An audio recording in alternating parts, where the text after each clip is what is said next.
So hi and welcome back to our beautiful platform wizard study. जैसा कि मैंने आपको बताया था पार्ट नंबर 2 में हम क्या करने वाले हैं, टाइप्स ऑफ इंटीग्रल। तो आज हम देखने वाले हैं टाइप्स ऑफ इंटीग्रल क्या होते हैं। तो बेसिकली जो भी चैनल पे नए हैं, पहले लेक्चर में मैंने इंट्रोडक्शन आपको बताया था इंटीग्रेशन बेसिकली होता क्या है, कहाँ पे यूज़ किया जाता है। तो मैंने वहाँ पे आपको दो चीज़ें बताई थी। एक क्या बताया था, एंटी डेरिवेटिव, मतलब डेरिवेटिव का उल्टा निकालना हो तो क्या यूज़ करना है, इंटीग्रेशन। और एक क्या बताया था, एरिया निकालना हो। ठीक है, तो बेसिकली यहाँ पे हम क्या देखने वाले हैं, डेफिनेट इंटीग्रल और इनडेफिनेट इंटीग्रल। ये डेफिनेट इंटीग्रल इनडेफिनेट इंटीग्रल होता क्या है, ये दोनों टाइप्स हैं इंटीग्रेशन के। सबको पता है टाइप्स ऑफ इंटीग्रेशन है, डेफिनेट इंटीग्रल, इनडेफिनेट इंटीग्रल। अब इसको जनरल चीज़ें समझते हैं कि ये डेफिनेट इंटीग्रल इनडेफिनेट इंटीग्रल होता क्या है। तो सबसे पहले हम इनडेफिनेट इंटीग्रल उठाते हैं। ऐसा क्यों करेंगे, क्योंकि हमें बेसिकली सबसे पहले इनडेफिनेट इंटीग्रल को ही पढ़ना है। बहुत सारी एक्सरसाइजेस हैं, अच्छे से पढ़ेंगे। तो पहले हम इनडेफिनेट इंटीग्रल को तो सीख लें कि होता क्या है। तो इनडेफिनेट इंटीग्रल क्या होता है, an indefinite integral also known as anti derivative. मैंने आपको कल ही बताया था, जब पहला लेक्चर आया था उसमें बताया था आपको कि एक चीज़ होती है एंटी डेरिवेटिव मतलब डेरिवेटिव का डिफरेंशिएशन का उल्टा निकालना, और दूसरी चीज़ क्या होती है, एरिया निकालना। तो जो डेरिवेटिव का उल्टा निकाला जाएगा वो क्या होगा, इनडेफिनेट इंटीग्रल के अंडर में आएगा। यानी कि अगर आपको डिफरेंशिएशन का अपोजिट निकालना है तो कैसे निकालेंगे आप, इनडेफिनेट इंटीग्रल के अकॉर्डिंग निकालेंगे। यानी कि इनडेफिनेट इंटीग्रल के अकॉर्डिंग हम डेरिवेटिव का अपोजिट निकाल सकते हैं। तो an indefinite integral also known as anti derivative. Indefinite integral को हम क्या कह सकते हैं, एंटी डेरिवेटिव बोल सकते हैं। Is the process of finding a general function. एक प्रोसेस है ये, इनडेफिनेट इंटीग्रेशन एक प्रोसेस है फाइंडिंग अ जनरल फंक्शन को फाइंड करने के लिए whose derivative is a given function. whose derivative is a given function, अभी ये नहीं समझ में आएगा, ये अभी क्वेश्चन करेंगे तब समझ में आएगा। क्या लिखा है फिलहाल मैं बता देता हूँ। यानी कि इनडेफिनेट इंटीग्रल क्या है, एक प्रोसेस है एंटी डेरिवेटिव निकालने का, जिसका जो फंक्शन होगा वो जनरल फंक्शन हो क्या होगा। अगर जनरल फंक्शन जो आया होगा डेरिवेटिव फाइंड करके, जनरल फंक्शन जो इनडेफिनेट इंटीग्रल फाइंड करके आया होगा, अगर हम उसका डेरिवेटिव निकाल दें तो हमें क्या मिल जाएगा, गिवन फंक्शन मिल जाएगा। गिवन फंक्शन कैसे मिल जाएगा अभी देखेंगे। Without specified limit of integration, इसमें याद रखना है, पहचानेंगे कैसे कि डेफिनेट इंटीग्रल है या इनडेफिनेट इंटीग्रल है। तो अगर आपको लिमिट्स नहीं दी गई हैं तो वो एक इनडेफिनेट इंटीग्रल है, अगर लिमिट्स दी गई हैं तो वो एक डेफिनेट इंटीग्रल है। क्वेश्चन दोनों में सेम हो सकते हैं, हो सकता है जो फंक्शन इसमें आपको इंटीग्रेट करना हो वही फंक्शन आपको डेफिनेट इंटीग्रल में इंटीग्रेट करना हो। पहचानेंगे कैसे डेफिनेट इंटीग्रल कैसे है, इनडेफिनेट इंटीग्रल कैसे है। तो अगर आपको लिमिट्स दी गई हैं तो डेफिनेट इंटीग्रल है, नहीं दी गई हैं तो क्या है, इनडेफिनेट इंटीग्रल है। तो इनडेफिनेट इंटीग्रल में क्या है, without specified limit of integration, यानी कि कोई भी लिमिट ऑफ इंटीग्रेशन नहीं दी गई है। तो सबसे पहले जो इंपॉर्टेंट चीज़ क्या है, whose derivative is a given function. यानी कि इनडेफिनेट इंटीग्रल का जब हम सॉल्व आउट करेंगे, इनडेफिनेट इंटीग्रल का जब हम आंसर निकालेंगे, और आपको देखना है कि आंसर सही है कि नहीं, इक्वेशन मतलब जो कर रहे हैं वो सही है कि नहीं, तो आप क्या करेंगे, जो भी आपका सॉल्यूशन निकला हो उसका आप डेरिवेटिव कर देंगे तो हमारा वही फंक्शन निकल के आ जाएगा। यही इसमें लिखा है मैंने, whose derivative is a given function, मतलब जो भी जनरल फंक्शन होगा अगर उसका डेरिवेटिव कर दे तो हमारा क्या निकल के आ जाएगा, गिवन फंक्शन। जो फंक्शन दिया गया होगा वही निकल के आ जाएगा। It is represented by sine this, ये तो जानते हैं इंटीग्रेशन को रिप्रेजेंट करने का साइन होता है the integrand F of x. यानी कि जिसको इंटीग्रेट करते हैं उसको क्या कहते हैं, एफ ऑफ एक्स कोई फंक्शन है। And the differential D of x, यानी कि डिफरेंशियल का यूज़ ही करके तो हम इंटीग्रेट कर सकते हैं। तो डिफरेंशियल क्या होगा, डी एक्स होगा। अब जैसे जैसे ये फंक्शन चेंज होता रहेगा, हो सकता है फंक्शन वाई के रिस्पेक्ट में हो सकता है टी के रिस्पेक्ट में हो, तो ये डिफरेंशियल भी किसके रिस्पेक्ट में हो जाएगा, हो सकता है ये भी वाई के रिस्पेक्ट में हो सकता है ये भी टी के रिस्पेक्ट में हो। तो जैसे जैसे इंटीग्रैंड चेंज होता रहेगा वैसे वैसे डिफरेंशियल भी चेंज होता रहेगा। जनरल फॉर्मेट क्या होता है इनडेफिनेट इंटीग्रल को लिखने का, इंटीग्रेशन, ये साइन लग गया इंटीग्रेशन का, F of x D x को इंटीग्रेट करना है, जहाँ पे एफ ऑफ एक्स क्या है, एक इंटीग्रैंड है, और डिफरेंशियल क्या है, डी ऑफ एक्स क्या है, डिफरेंशियल है। याद कर, अगर कोई पूछे एफ ऑफ एक्स और डी एक्स क्या है तो हक्का बक्का नहीं हो जाना। यहाँ पे एफ ऑफ एक्स क्या है, एक इंटीग्रैंड है, और डिफरेंशियल डी ऑफ एक्स क्या है, एक डिफरेंशियल है। ठीक है, तो देखिए अगर इसका इंटीग्रेशन निकालेंगे तो एफ ऑफ एक्स का इंटीग्रेशन क्या हो गया, capital F of X plus C. अब ये सी क्यों जोड़ते हैं, इसका एक अलग कॉन्सेप्ट है, ये सी जोड़ते क्यों हो इसको मैं एक अलग लेक्चर में आपको बता दूंगा। हर एक लेक्चर को कॉन्सेप्ट से सीखेंगे, हर एक कॉन्सेप्ट को, भाई ये सी क्यों आया है, ये यहाँ पे एफ ऑफ एक्स कैसे आया, ये हर एक चीज़ सीखेंगे। हम जब सीख ही रहे हैं तो इस तरीके से सीखेंगे कि आगे कभी हम भूलें ना। तो ये सी क्यों ऐड करते हैं इसको मैं अगले लेक्चर में बताऊंगा आपको। What is the value of constant, इसको कांस्टेंट बोला जाता है, इसको क्या बोला जाता है, कांस्टेंट। और ये सिर्फ कांस्टेंट हम इनडेफिनिट इंटीग्रल का जब सॉल्यूशन निकालते हैं तभी यूज होता है, ये डेफिनेट इंटीग्रल में नहीं होता है। क्यों नहीं होता है, क्योंकि डेफिनेट इंटीग्रल का नाम ही हो गया है डेफिनेट, यानी कि वहाँ पे लिमिट्स, वहाँ पे जो हमें एरिया दिया गया है वो डिफाइन है, लेकिन इनडेफिनिट इंटीग्रल में जो लिमिट्स एरिया होता है वो इनडिफाइंड होता है, अनडिफाइंड होता है।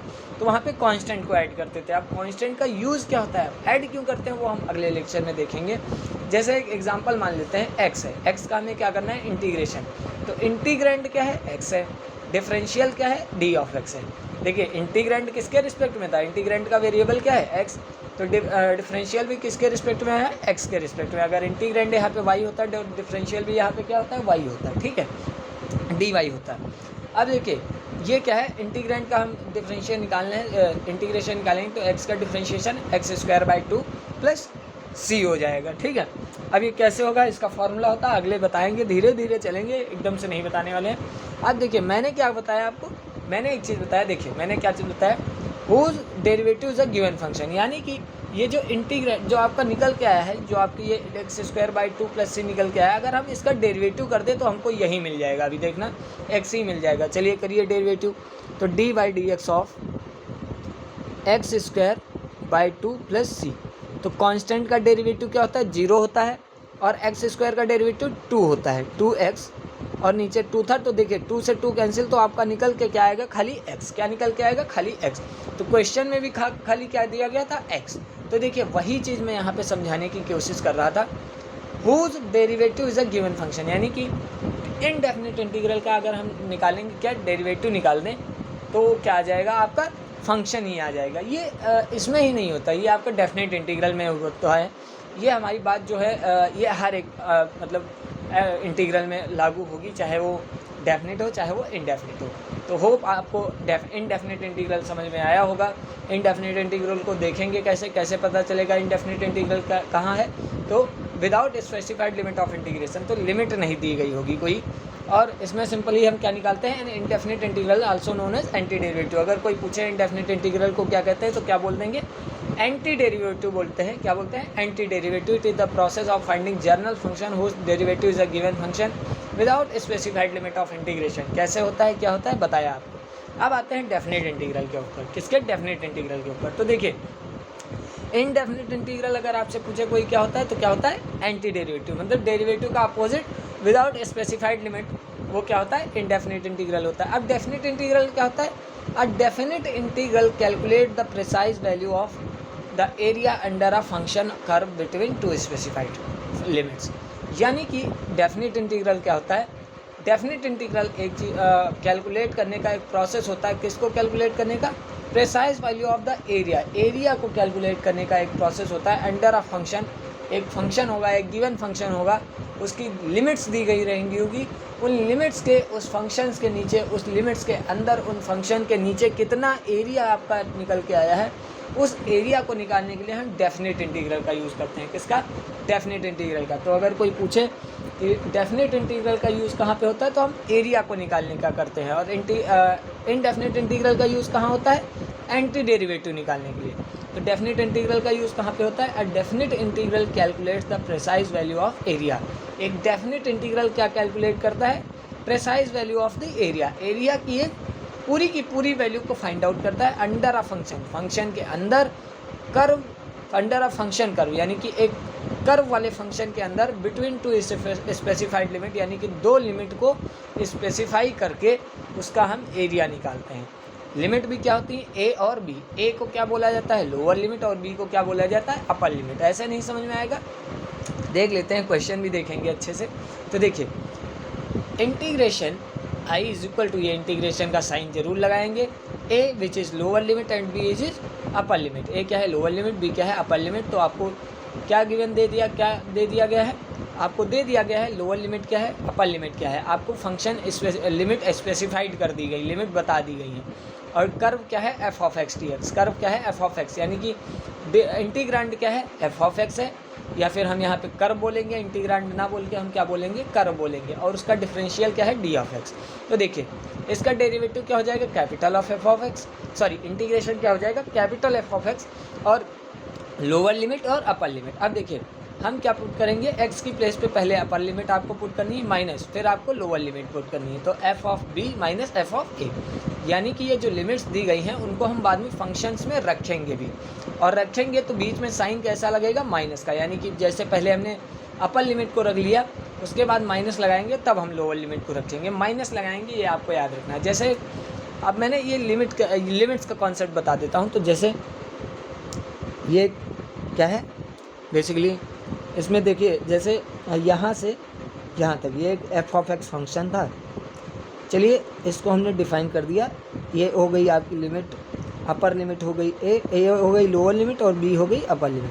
अब इनके बीच का एरिया, एफ ऑफ एक्स ये कर्व है, इसके नीचे का एरिया और इन दोनों के बीच का एरिया को हम क्या कहते हैं, डेफिनेट इंटीग्रल निकालना में यूज होता है। ठीक है, डेफिनेट इंटीग्रल में निकालने का यूज होता है। तो देखिए यहाँ पे जैसे एक फंक्शन है x, क्या है फंक्शन x, इसकी लोअर लिमिट क्या है 2 है, अपर लिमिट क्या है 3 है, और इंटीग्रैंड क्या है dx है। ठीक है, इंटीग्रैंड नहीं सॉरी डिफरेंशियल क्या है, डिफरेंशियल क्या है dx है। ठीक है, अब देखिए x का डेरिवेटिव क्या, x का इंटीग्रेशन क्या होता है, x²/2, थोड़ा कन्फ्यूजन हो जाती है। ठीक है, तो परेशान मत होइए, अभी हमने बहुत देर तक 46 लेक्चर पढ़े हैं डिफरेंशियल के, तो थोड़ा डिफरेंशियल ही दिमाग में चल रहा है, धीरे धीरे इंटीग्रेशन भी आते रहेगा। तो x का इंटीग्रेशन क्या हो जाएगा, x²/2।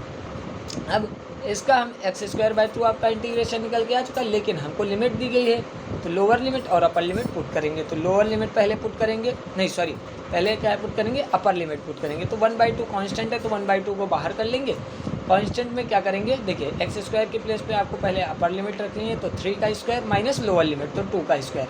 3 का स्क्वायर क्या होता है 9, 2 का स्क्वायर 4, तो 9 - 4 कितना हो जाएगा 5/2। ये हमारा सॉल्यूशन निकल के आएगा डेफिनेट इंटीग्रल का। किसका, डेफिनेट इंटीग्रल का। वहीं पे हमने इनडेफिनेट इंटीग्रल का जब सॉल्यूशन निकाला था तो क्या निकल के आया था, x² प्लस c। क्या निकल के आया था, x² प्लस c। एक चीज़ हमेशा याद रखना, ये c हमेशा किस में आएगा, इनडेफिनेट इंटीग्रल के केस में आएगा। किस केस में आएगा, इनडेफिनेट इंटीग्रल के केस में। देखिए डेफिनेट इंटीग्रल के केस में हमने कोई c कांस्टेंट वगैरह ऐड नहीं किया। अब ये आता कि नहीं इनडेफिनेट इंटीग्रल के लिए, उसको देखने के लिए आपको, उसको जानने के लिए आपको अगला लेक्चर ज़रूर देखना पड़ेगा। तो बने रहिए हमारे साथ, मिलते हैं अगले लेक्चर में, तब तक के लिए अपना ध्यान रखिएगा। डेफिनेट इंटीग्रल, इनडेफिनेट इंटीग्रल होता क्या है बहुत अच्छे से मैंने आपको बताया।